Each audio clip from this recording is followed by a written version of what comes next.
नमस्कार, बहुत स्वागत है आपका आज की ताजा खबरों के साथ। मैं हूं रेनू। सबसे पहले बहुत ही महत्वपूर्ण खबर, जदयू के पूर्व अध्यक्ष और पूर्व केंद्रीय मंत्री शरद यादव का निधन हो गया। वे 75 साल के थे। गुरुग्राम के फोर्टिस अस्पताल में उन्होंने अंतिम सांस ली। शरद यादव की बेटी शुभाषिनी यादव ने ट्वीट करके उनके निधन की जानकारी दी। सूत्रों के मुताबिक अपने अंतिम समय में वे बीमार चल रहे थे और उनका इलाज गुरुग्राम के फोर्टिस हॉस्पिटल में चल रहा था।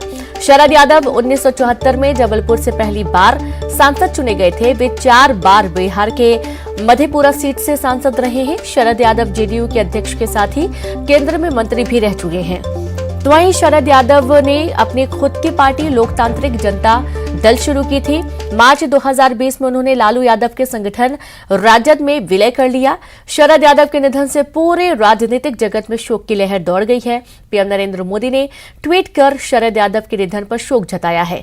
वहीं मध्य प्रदेश के मुख्यमंत्री शिवराज सिंह चौहान ने भी शरद यादव के निधन पर शोक जताया। अपने शोक संदेश में सीएम शिवराज सिंह चौहान ने कहा कि वो सच्चे समाजवादी और लोहिया के अनुयायी थे।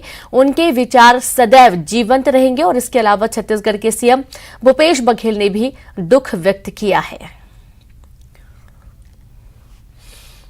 तो बहुत ही दुखद आज जदयू के पूर्व अध्यक्ष और पूर्व केंद्रीय मंत्री शरद यादव का निधन हुआ। वे 75 साल के थे और काफी लंबे समय से बीमार चल रहे थे। उनकी बेटी सुभाषिनी यादव ने ट्वीट के माध्यम से उनके निधन की जानकारी दी है। बता दें कि गुरुग्राम के फोर्टिस हॉस्पिटल में उनका इलाज चल रहा था। 1974 में जबलपुर से पहली बार उनके राजनीतिक करियर की शुरुआत हुई। वे सांसद चुने गए और उसके बाद वे 4 बार बिहार के मधेपुरा सीट से सांसद रहे हैं।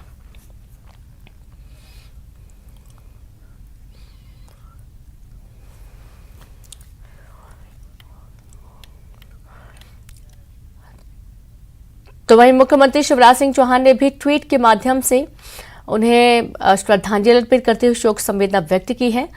और आप ये देखिए कि शरद यादव, जिन्होंने जेडीयू के अध्यक्ष के साथ ही केंद्र में मंत्री भी रह चुके हैं और उन्होंने अहम जिम्मेदारी संभाली। शरद यादव ने अपनी खुद की पार्टी लोकतांत्रिक जनता दल शुरू की थी। मार्च 2020 में उन्होंने लालू यादव के साथ संगठन राजद में विलय कर लिया। और शरद यादव के निधन से पूरे राजनीतिक जगत में शोक की लहर है। तो वहीं प्रधानमंत्री नरेंद्र मोदी ने ट्वीट कर शरद यादव के निधन पर शोक जताया है। मध्य प्रदेश के मुख्यमंत्री शिवराज सिंह चौहान ने भी शरद यादव के निधन पर शोक जताया और अपने शोक संदेश में सीएम शिवराज सिंह चौहान ने कहा कि वे सच्चे समाजवादी थे और लोहिया के अनुयायी थे। उनके विचार सदैव जीवित रहेंगे। और इसके अलावा छत्तीसगढ़ के सीएम भूपेश बघेल ने भी दुख जताया है। तो देखिए कि यादों में शरद यादव हमेशा रहने वाले हैं। 1 जुलाई 1974 को एमपी के होशंगाबाद में बाबई गांव में जन्मे। 1971 में जबलपुर में उन्होंने इंजीनियरिंग की पढ़ाई के दौरान राजनीति में एंट्री ली। राम मनोहर लोहिया के विचारों से प्रभावित होकर लोहिया आंदोलन में भी शामिल रहे हैं और छात्र संघ के अध्यक्ष चुने जाने के बाद जेपी आंदोलन में उनकी सक्रिय भूमिका रही है। राजनीति के साथ साथ पढ़ाई में रहे अव्वल और बीई सिविल में जीता गोल्ड मेडल। तो वहीं मीसा के तहत कई बार गिरफ्तारी भी हुई। 1970, 1972 और 1975 में जेल गए। मंडल कमीशन की सिफारिशों को लागू कराने में भी उन्होंने अहम भूमिका निभाई। और 1974 में पहली बार जबलपुर लोकसभा सीट से उन्होंने चुनाव लड़ा। 1977 में भी वे इसी जबलपुर लोकसभा सीट से दोबारा चुनाव लड़े और सांसद बने। 3 राज्यों से लोकसभा का चुनाव जीतने वाले पहले नेता रहे शरद यादव। 1989 में उन्होंने उत्तर प्रदेश के बदायूं लोकसभा सीट से चुनाव जीता था।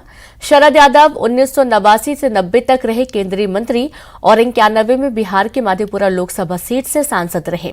1995 में जनता दल चुने गए और कार्यकारी अध्यक्ष बनाए गए। 2009 में वे 7वीं बार बने सांसद। 2014 के लोकसभा चुनाव में हार का सामना उनको करना पड़ा। और इस तरीके से उनका पूरा जो जीवन रहा है वो आपको बता रहे हैं किस तरीके से राजनीति के करियर से उन्होंने शुरुआत की। और आज बहुत ही दुखद खबर सुबह सुबह मिली। बेटी सुभाषिनी यादव ने इस बात की जानकारी ट्वीट के माध्यम से दी कि लंबी बीमारी के बाद शरद यादव जी का निधन हो गया। और चलिए सीधे रुक करेंगे नर्मदापुरम से। संवाददाता शैलेंद्र कौरव जुड़ गए हैं। शैलेंद्र, बहुत ही दुखद सुबह सुबह जो खबर आई है, पूरे राजनीतिक हलचल हो चुकी है। सभी लोग श्रद्धांजलि अर्पित कर रहे हैं। शरद यादव जी का निधन हुआ आज।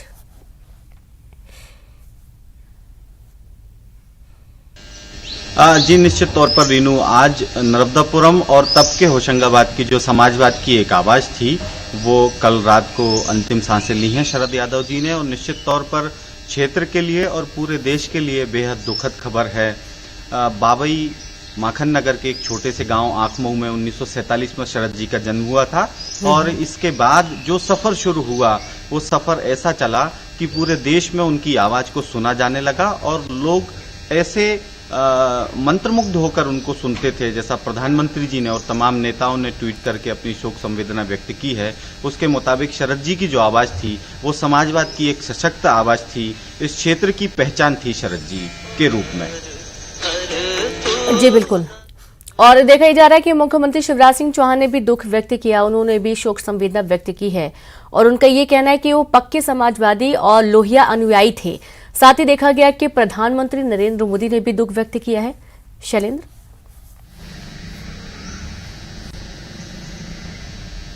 जी निश्चित तौर पर जो पूरा राजनीतिक क्षेत्र है नर्मदापुरम से शुरू होकर के प्रदेश और देश की राजनीति में शरद जी ने अपना स्थान एक अलग रूप में, एक अलग शख्सियत के रूप में स्थापित किया था, क्षेत्र को एक पहचान दी थी। और उसी के मुताबिक जब उनका देहांत हुआ तो प्रधानमंत्री से लेकर के तमाम नेताओं ने, मुख्यमंत्री शिवराज सिंह चौहान ने, सभी ने अपनी शोक संवेदना व्यक्त की है। और जिस प्रकार आप बता रही हैं कि आंखमऊ से जो पूरा जीवन है वो शुरू हुआ, जबलपुर तक पहुंचे, 7 बार के सांसद रहे, एनडीए के संयोजक रहे, केंद्रीय मंत्री रहे और एक ऐसा चेहरा बन गया शरद जी का चेहरा जो समाजवाद का एक बड़ा चेहरा जाने लगा था, लोहिया के विचारों से प्रभावित थे। और निश्चित तौर पर देश में समाजवाद के जो स्थापित नेताओं हैं उनमें से एक शरद जी रहे हैं, और उनके जाने के बाद आज जो तमाम नेता हैं उसी प्रकार अपनी शोक संवेदना व्यक्त कर रहे हैं। जैसा लालू प्रसाद यादव जी ने भी अस्पताल से वीडियो जारी करके अपनी शोक संवेदना व्यक्त की है। फिलहाल जो उनका पूरा परिवार है आंखमऊ में वो शोक संतप्त है, और जैसी जानकारी मिल रही है रीनू, शरद जी की पार्थिव देह को यहाँ लाया जाएगा और जो अंतिम संस्कार है उनका वो उनके गृह ग्राम में ही किया जाना है। जी बिल्कुल, बहुत शुक्रिया आपका शैलेंद्र तमाम जानकारी के लिए। तो जो शरद यादव जी का अंतिम संस्कार है उनके गृह ग्राम में ही होगा और वो तस्वीरें भी आपको दिखाएंगे। लेकिन आज पूरे राजनीतिक जगत में शोक की लहर डूबी हुई है। नरसिंहपुर से खबर का रुख करेंगे, बात करेंगे नरसिंहपुर में स्कूल की छात्रा के साथ छेड़खानी का मामला सामने आया। स्कूल में छात्रा के साथ छेड़खानी का मामला, जहां स्कूल प्रबंधन के खिलाफ लोगों ने प्रदर्शन किया, पुलिस ने मामला दर्ज कर लिया है। तो खबर नरसिंहपुर से है, जहां पर स्कूली छात्रा से छेड़खानी का मामला सामने आया है और स्कूल प्रबंधन के खिलाफ लोगों ने प्रदर्शन किया, पुलिस ने मामला दर्ज कर लिया है। पूरे मामले की जांच जारी है और छेड़खानी किन लोगों ने की, कब से की जा रही है, क्या पहले भी ऐसी घटनाएं हो चुकी हैं, तमाम सवाल खड़े हो रहे हैं। और अब स्कूल प्रबंधन के खिलाफ लोगों ने प्रदर्शन किया है, क्योंकि यदि स्कूल में कड़ाई हो, सख्ती हो तो इस तरीके की घटनाएं ना हो, लेकिन जब देखा जाता है कि लापरवाही होती है, यही कारण है कि ऐसी घटनाएं स्कूलों में भी देखने को मिलती हैं। स्कूल में छात्रा के साथ छेड़खानी के बाद अब प्रदर्शन किया गया।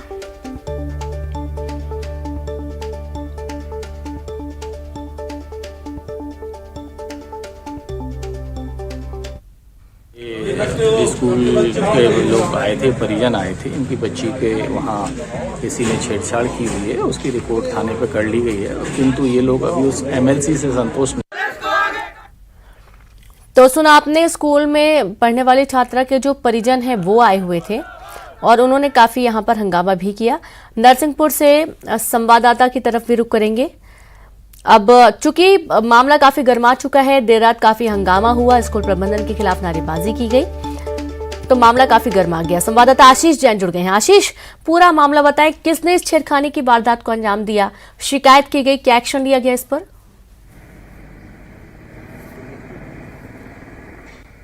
जी 11 जनवरी का मामला है, जब ये बिटिया स्कूल पढ़ने के लिए गई, उसके बाद वहां उसके साथ छेड़खानी की गई, पिटाई की गई, और जो महेंद्र नेमा का नाम आया है वो स्कूल के ड्राइवर बताए जाते हैं, किसी गाड़ी के ड्राइवर है, संचालक हैं, और उन्होंने ये भी कहा बच्ची से कि घर जाके यदि बताई तो कल फिर पिटाई करूंगा।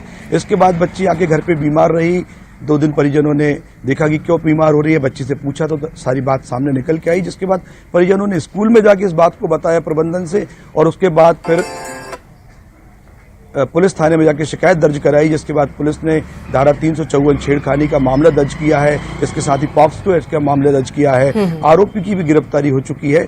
फिलहाल पुलिस इस सारे मामले की जांच में जुटी हुई है। परिजनों के आरोप हैं कि और गंभीर भी आरोप है सारे मामले को लेकर, लेकिन पुलिस अभी कह रही है कि फिलहाल जो बात सामने आई उसके तहत मामला दर्ज कर लिया गया है। जी बिल्कुल। आप किस कक्षा की छात्रा है, और जैसा कि ड्राइवर के ऊपर आरोप लग रहे हैं, तो जाहिर सी बात है यदि इतना बेखौफ ड्राइवर है आशीष कि उसने एक तो छेड़खानी के ऊपर से उसने धमकी दी कि यदि घर में शिकायत की या बताया किसी को तो मारपीट की जाएगी उसके साथ। पहले भी इस तरीके की उसने हरकतें की होंगी फिर?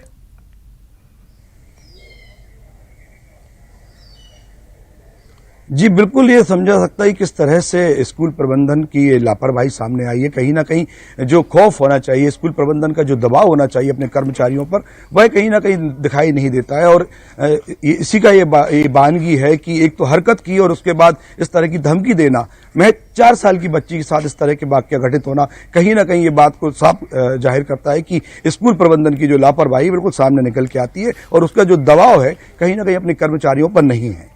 बिल्कुल। और स्कूल प्रबंधन की महती जिम्मेदारी है कि जिन भी कर्मचारियों को रखा जा रहा है उनकी प्रवृत्ति कैसी है, उनका जो रिकॉर्ड है वो कैसा है, किस जगह से वो बिलोंग करते हैं, ये सारी जानकारी जुटाना बहुत ही जरूरी, क्योंकि कई सारी ऐसी घटनाएं पहले भी सामने आ चुकी हैं आशीष। जब मासूम बच्चियां, जो बहुत छोटी बच्चियां होती है, वो डर के कारण, दबाव के कारण कई बार नहीं बोल पाती हैं घर में, और उनके साथ गंदी हरकतें होती रहती हैं, अंदर ही अंदर परेशान होती रहती हैं। ये 4 साल की मासूम बच्ची है, और 4 साल की मासूम बच्ची जरा सोचिए कि कितना डरी हुई होगी इस पूरे घटनाक्रम के बाद। तो क्या ड्राइवर को गिरफ्तार किया गया है आशीष?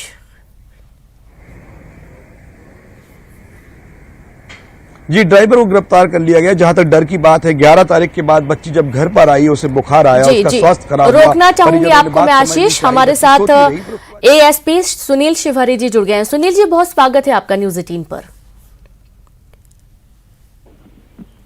सुनील जी, आपको आवाज आ रही है? बहुत स्वागत है आपका न्यूज 18 पर।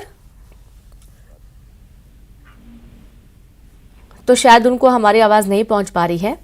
और ये देखिए, पूरा घटनाक्रम बहुत ही शर्मनाक है कि स्कूल का एक ड्राइवर महज 4 साल की मासूम बच्ची जो स्कूल में पढ़ने के लिए जाती है, उसे डराता है, धमकाता है, छेड़खानी की वारदात को अंजाम देता है, और ये भी कहता है कि यदि उसने किसी को भी इस बारे में बताया तो उसके साथ वो मारपीट करेगा। अब चूंकि मासूम बच्ची है, डरी हुई थी, उसने किसी को कुछ बताया नहीं और वो बीमार पड़ गई। जब वो काफी बीमार होने लगी तो परिजनों ने उसे काफी कोशिश की उसे पूछने की, तब जाकर इस बात का खुलासा हो कि उसके साथ इस तरीके की हरकत हुई है। पूरे मामले में हालांकि पुलिस ने तत्परता दिखाई और आरोपी ड्राइवर को गिरफ्तार कर लिया गया है। लेकिन सबसे बड़ी बात यह है कि स्कूल प्रबंधन ने कोई वेरिफिकेशन नहीं किया ड्राइवर को रखने के पहले, या ड्राइवर के बारे में कोई जानकारी नहीं जुटाई, क्योंकि आज की तारीख में ये बहुत अहम है कि मासूम बच्चियां जो स्कूल में पढ़ने जाती हैं, और यदि वो स्कूल वाहन से जाती हैं, किसी प्राइवेट वाहन से जाती हैं, तो बहुत ही महत्वपूर्ण है कि हर तरीके से जानकारी जुटाई जाए। अपने बच्चों से आप हमेशा ये पूछते रहें कि आखिरकार वे जब स्कूल आती हैं, जाती हैं, या स्कूल में ही क्या उनके साथ कोई घटना होती है, क्या उन्हें परेशान किया जाता है। और एक बार फिर से हम रुक करेंगे, एएसपी सुनील शिवहरे जी जुड़ गए हैं। सुनील जी, बहुत स्वागत है आपका। जी बताइए। सुनील जी, ये पूरा मामला जो नरसिंहपुर से सामने आ रहा है बहुत ही शर्मनाक भी है। 4 साल की बच्ची है, स्कूल का ही जो ड्राइवर है वो डराता है, उसके साथ छेड़खानी की वारदात को अंजाम देता है। सख्त एक्शन की जरूरत है सर यहाँ पर। हाँ, पुलिस ने तत्काल जो वैधानिक कार्रवाई होती करके उसको अभिरक्षा में भी ले लिया था और उसको आज कोर्ट पेश कर दिया जाएगा। जी बिल्कुल। और इस तरीके की घटनाएं पहले भी कई बार सामने आ चुकी हैं अलग अलग जगहों से। ऐसी घटनाएं होना कहीं ना कहीं स्कूल प्रबंधन की भी बड़ी लापरवाही है। तो क्या स्कूल प्रबंधन के लिए भी किसी तरीके का कोई एक्शन? जी बिल्कुल, जांच में सारे बिंदुओं को शामिल किया जाएगा, कहाँ कहाँ किसकी लापरवाही है, और उसके हिसाब से उनकी उसमें जिम्मेदारी तय की जाएगी। जी बिल्कुल।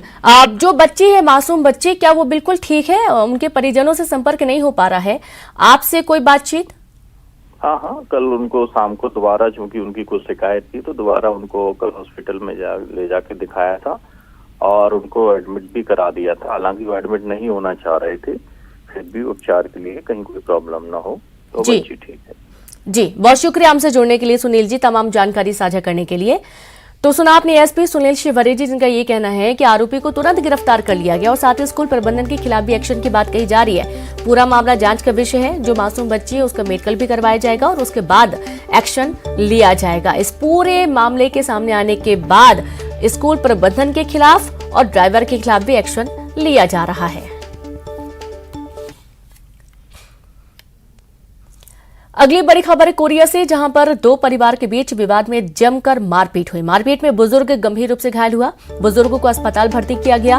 दोनों ही पक्ष पहुंचे सिटी कोतवाली बैकुंठपुर कोतवाली के ओड़गी नाका की ये पूरी घटना सामने आई है। खबर कोरिया से, दो परिवार के बीच विवाद हुआ, मारपीट हो गई। दोनों ही पक्ष सिटी कोतवाली पहुंच गए और यहां पर मामला दर्ज करवाया गया। मारपीट में एक बुजुर्ग गंभीर रूप से घायल हो गया है तो अस्पताल भर्ती किया गया। बैकुंठपुर कोतवाली के ओड़गी नाका की घटना है। आप देखिए कि जब भी दो पक्ष आपस में भिड़ते हैं कोई ना कोई विवाद होता है और इस विवाद के चलते मारपीट भी हो जाती है।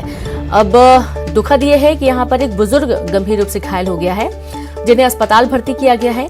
पुलिस ने मामला दर्ज कर लिया है। दोनों ही पक्ष सिटी कोतवाली बैकुंठपुर पहुंचे थे, जहां पर बैकुंठपुर कोतवाली के ओड़गी नाका की घटना सामने आई है। तो खबर कोरिया से है, दो परिवार के बीच जमकर मारपीट, जमकर लाठी डंडे चले, वार पलटवार हुआ और इस दौरान मारपीट में बुजुर्ग गंभीर रूप से घायल हो गया, जिन्हें अस्पताल भर्ती किया गया है। इलाज जारी है। दोनों ही पक्ष सिटी कोतवाली बैकुंठपुर भी पहुंच गए। अब मामला जांच का विषय है कि आखिरकार ये जो पूरा विवाद था ये क्यों हुआ है। पुलिस ने मामला दर्ज कर लिया है। मामले की जांच की जा रही है। इस पूरे घटनाक्रम के दौरान जो सबसे ज्यादा गंभीर रूप से घायल हुए हैं वो बुजुर्ग हैं, जिन्हें हॉस्पिटल एडमिट किया गया है। तो दो परिवारों के बीच में जमकर मारपीट का ये पूरा मामला सामने आया है।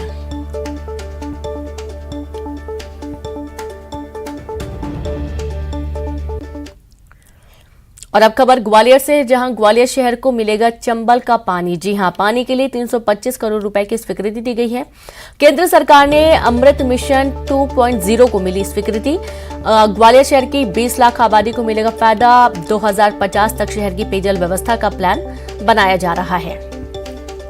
तो देखिए कि आप ग्वालियर चंबल इलाके में जो पानी की कमी होती है वो गर्मियों में ज्यादातर देखी जाती है, लेकिन अब पानी के लिए 325 करोड़ रुपए की स्वीकृति दी गई है, जहां चंबल का पानी ग्वालियर शहर को मिलेगा। केंद्र सरकार ने अमृत मिशन 2.0 को स्वीकृति दे दी। ग्वालियर शहर की 20 लाख आबादी को इससे फायदा होगा।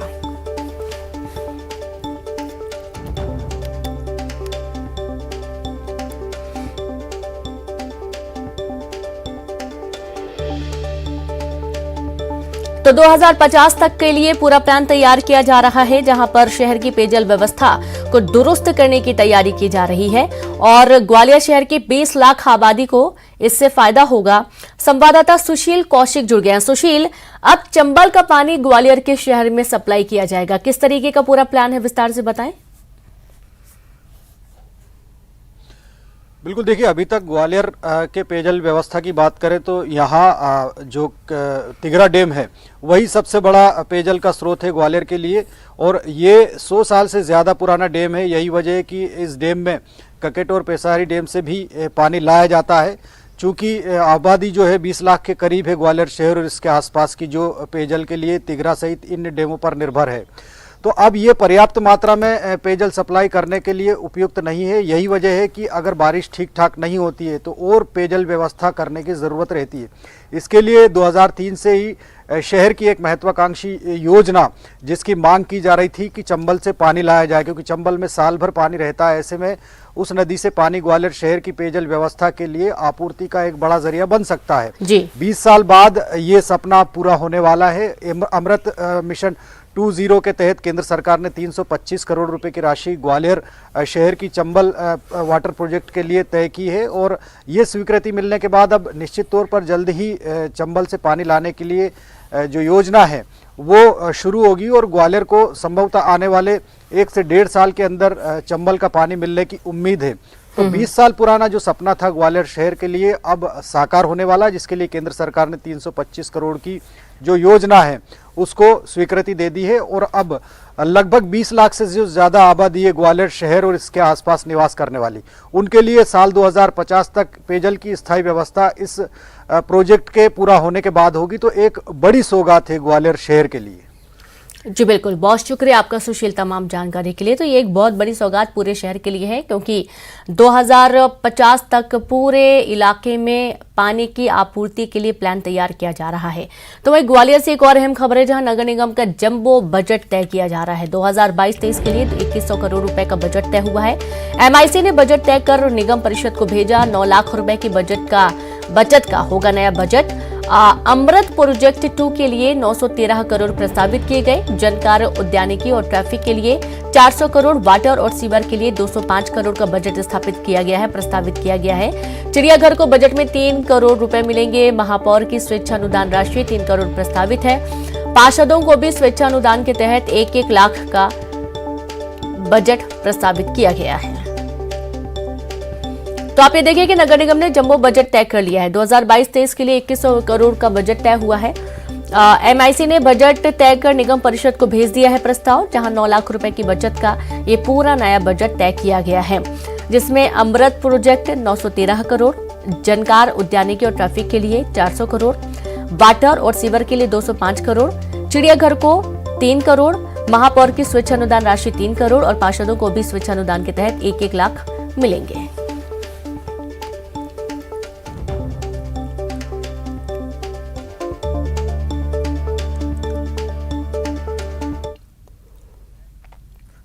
खबर पेंड्रा से, जहां पर धान पकड़ने गए तहसीलदार को जान से मारने की धमकी का मामला सामने आया। तहसीलदार को बाप बेटे ने दी जान से मारने की धमकी। भर्री डांड थाना धान खरीदी केंद्र में अवैध धान पकड़ने गए थे तहसीलदार। मरवाही थाना में आरोपियों के खिलाफ मामला दर्ज किया गया। तो खबर पेंड्रा से है, जहां पर धान पकड़ने गए तहसीलदार को जान से मारने की धमकी का मामला सामने आया है। बलौदाबाजार से खबर, बारनवापारा के पकरीद बैरियर में दिखा तेंदुआ। तेंदुआ दिखने पर वन विभाग ने जारी किया अलर्ट। आसपास के ग्रामीणों को सतर्कता के साथ ही रहने की अपील की गई है। तो बारनवापारा के पकरीद बैरियर में तेंदुआ दिखा। बलौदाबाजार से आपको अहम खबर दे रहे हैं। तेंदुआ दिखने पर वन विभाग ने अलर्ट जारी कर दिया है और सभी को कहा है कि देर रात कहीं भी घर के बाहर ना निकलें, अकेले घर के बाहर ना निकलें, सतर्क रहने की अपील की गई है।